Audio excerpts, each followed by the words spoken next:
We are not so different, you and I.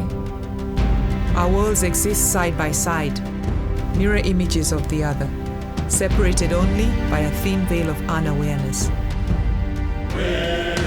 Like you, I came into this world heralded by a loving family.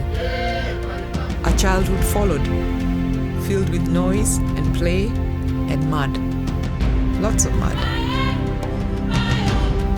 Our extended families would gather at special times throughout the year, joyful times with plenty to eat and drink. In times of scarcity, we would push on under the knowing eyes of watchful mothers.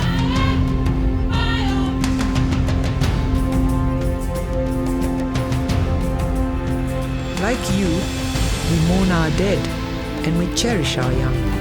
We have rich language and long memories. We recognize ourselves and can distinguish the past, present, and future. And we are all too aware of what is happening to so many of our kind.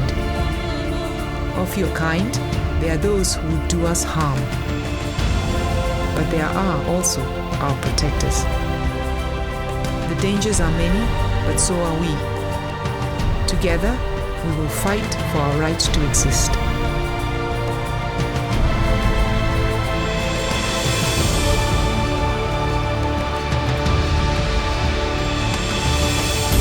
I am the largest of all who walk this earth. I am the architect of this landscape. I am a mother. I am a sister. I am a daughter. I am the matriarch, and this is my tale.